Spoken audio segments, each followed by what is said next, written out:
berselawat kepada Nabi Muhammad sallallahu alaihi wasallam. Allahumma shalli ala sayyidina Muhammad wa ala ali sayyidina Muhammad. Assalamu alayka ya Rasulullah. Bapak, ibu-ibu jemaah salat subuh dimuliakan Allah berapa umurnya? Umur lah berapa? Umur 70 insyaallah. Sehat 70 tahun.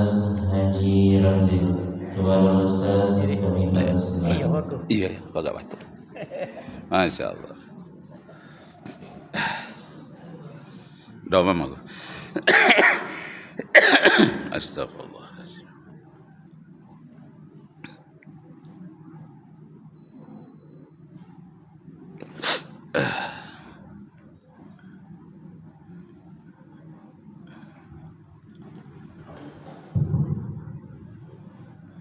أعوذ بالله من الشيطان الرجيم بسم الله الرحمن الرحيم السلام عليكم ورحمة الله وبركاته. Waalaikumsalam warahmatullahi wabarakatuh.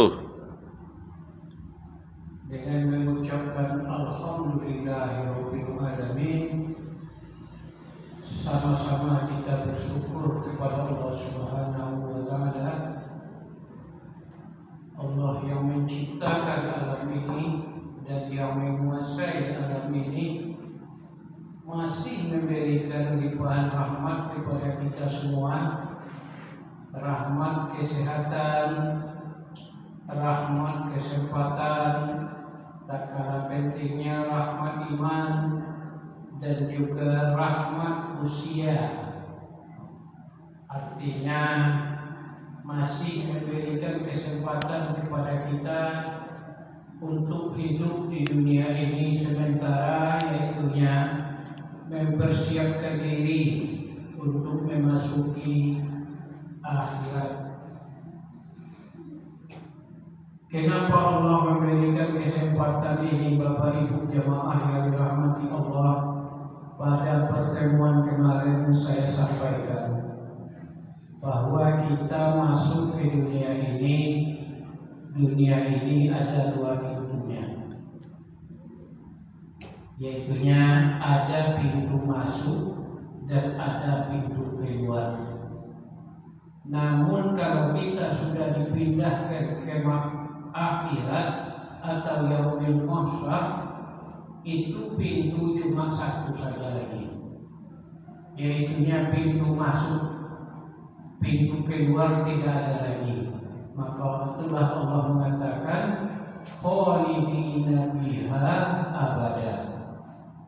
Maka kalau di akhirat itu tidak ada lagi kita akan berpindah, kita akan kekal selama-lamanya di sana, dan kita akan mempertanggungjawabkan hasil perbuatan kita yang diberikan oleh Allah kesempatan hidup di dunia ini. Apa yang kita kerjakan, apa yang kita perbuat, di situ semuanya akan kita pertanggungjawabkan. Dan di situ tidak ada tempat lari lagi. Ya, kalau kita pernah bersalah, ketangkap atau segala macam itu, kalau di dunia ini kan banyak kilah-kilahnya, ya kan, membalik-balikkan hukum, membalik-balikkan fakta bisa. Tidak bisa kita ambil pengacara, ambil lawyer, bisa. Tetapi kalau dia yaumil mahsyar nanti, Bapak Ibu, tak bisa lagi. Namun sekarang banyak kita perhatikan, seakan-akan sudah banyak yang tidak percaya dengan akhirat itu, dan tidak percaya bahwa di akhirat itu tidak lagi bisa main akal. Karena Allah sudah menyampaikan, al-yawma nakhtimu ala afwahihim wa tukallimuna aydihim wa tashhadu arjuluhum bima kanu yaksibun. Kalau di akhirat tidak bisa main akal lagi, tidak mencari pengacara lagi, semua perbuatan kita ini sudah terekam semua oleh Allah Subhanahu dan di akhirat kita tinggal membuka rekaman itu saja. Yang membuka rekaman itu bukan otak kita lagi, bukan daya pikir kita lagi. Makanya Allah mengatakan pada saat itu nanti Allah akan mengunci seluruh panca indera kita ini, kecuali yang diberikan untuk berbicara di saat itu adalah tangan kita. Itu Allah mengatakan dalam surat Yasin itu, Bapak Ibu, ya, Allah suka mengunci segala mulut kita, ya, otak kita tak ada lagi gunanya, cuma tangan kita berbicara dan membuka seluruh memori yang kita kerjakan di atas dunia ini. Insya Allah yang kita kerjakan di dunia ini baik, maka Allah akan membalasnya dengan kebaikan, yaitu menyediakan surga untuk kita semua. Mudah-mudahan kita semua bisa untuk mencapai atau masuk ke surga Allah Subhanahu wa Ta'ala. Tapi kalau seandainya memori kita nanti tidak baik, ya, makanya kita akan diterima oleh Allah, yaitunya dan dimasukkannya ke dalam surga. Karena kalau Allah itu mengatakan kullu nafsin za'iqatul maut summa ilaina turja'un, semua yang hidup ini akan mati dan semua akan kembali kepada saya. Saya akan menampungnya dengan dua wadah saja, tidak ada wadah yang ketiga. Yang pertama saya siakan, kalau jahat dia saya masukkan ke neraka, kalau baik dia saya masukkan ke surga. Tempat yang ketiga tidak ada.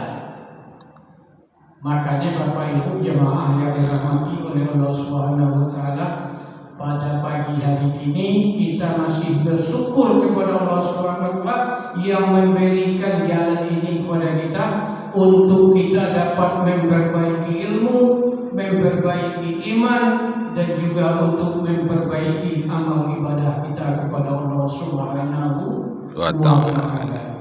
Berselawat kita kepada Nabi besar Muhammad sallallahu alaihi wasallam dengan ucapan Allahumma sholli ala sayyidina Muhammad wa ala ali sayyidina Muhammad. Mudah-mudahan dengan kita banyak berselawat kepada baginda ini Rasulullah sallallahu alaihi wasallam ini di waktu kesusahan di yaumil mahsyar nanti yang seperti kita bilang itu, mudah-mudahan di situ kita mendapatkan syafaat atau bantuan daripada baginda Rasulullah sallallahu alaihi wasallam untuk menghadapi proses yang ada di yaumil mahsyar nanti. Tak ada yang lain yang bisa memberikan syafaat bantuan. Nabi-nabi lain tak bisa membantu umatnya, tetapi Nabi kita Muhammad sallallahu alaihi wasallam dengan syarat kita mau rajin berselawat kepadanya, dia berjanji akan memberikan bantuan nanti di yaumil mahsyar kepada kita di waktu kita menghadapi kesulitan-kesulitan di mahsyar itu. Mudah-mudahan kita semua juga mendapatkan ini, Bapak Ibu jemaah yang dirahmati oleh Allah Subhanahu wa Ta'ala. Jadi kemarin Pak Ustaz Rakib, saya hari Jumat itu juga mengisi ceramah di sini. Itu menggantikan Pak Ustaz Samsul Bahri Samin. Beliau sudah saya ikuti di sini 2 Jumat yang lewat itu. Beliau menyampaikan materi yaitunya yang mengotori hati manusia ini ada 30 perkara dia sampaikan. Tapi 2 kali saya ikut itu baru sampai kepada 15 perkara. Saya rasa ibu-ibu semua atau jemaah ingat itu apa yang disampaikan oleh Pak Samsul Bahri. Maka Jumat kemarin dia tidak datang, saya tak bisa menyambungnya yang 15 itu. Saya memberikan obatnya. Karena kita sekarang berada di tahun baru Hijriah ini, sadar kita atau tidak sadar, usia kita sudah bertambah, rahmat diberikan Allah, hari berganti hari, minggu berganti minggu, bulan berganti bulan, bahkan tahun berganti tahun. Allah memberikan terus rahmat dan kurnia-Nya kepada kita semua, tetapi kadang-kadang kita tidak mau introspeksi diri. Yang seharusnya Bapak Ibu jemaah yang dirahmati oleh Allah Subhanahu wa Ta'ala, sampai kita umpamanya hitungan besar lah 1 tahun kita harus muhasabah, menghisab diri. Kalau kita hisab diri kita ini, Umar bin Khattab mengatakan, hisablah diri kamu dulu sebelum nanti kamu dihisab oleh Allah Subhanahu wa Ta'ala. Jadi kita seharusnya menghisab diri sampai 1 tahun itu apa yang kita perbuat, apa yang kita kerjakan. Kalau kita tengok sekilas saja kajian yang disampaikan oleh Pak Ustaz Syamsul Barik Samin itu 15 macam yang mengotori diri manusia ini. Kalau kita mau mengintrospeksi diri, mau mengkaji itu, Bapak Ibu jemaah yang dirahmati oleh Allah Subhanahu wa Ta'ala, hampir 15 itu saya rasa kita terlanggar.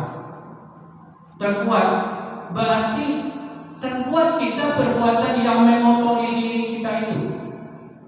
Kalau kita introspeksi diri, makanya saya mengambil jalan solusi kemarin Pak Ustaz Rakib ya. Kita usahakan untuk membersihkan diri itu. Karena kita sudah tahu berapa banyak kekotoran-kekotoran yang kita buat di dalam diri kita, di dalam hati kita. Makanya kita berusaha untuk membersihkan hati kita. Untuk membersihkan hati kita itu, yaitu tak lain tak bukan yang disuruh oleh baginda Rasul dan Allah Subhanahu wa Ta'ala, kita harus banyak berzikir. Membersihkan hati itu bukan dengan rinso, bukan dengan deterjen, ya, tetapi membersihkan kolbu itu adalah dengan zikir yang selalu mengingat kepada Allah Subhanahu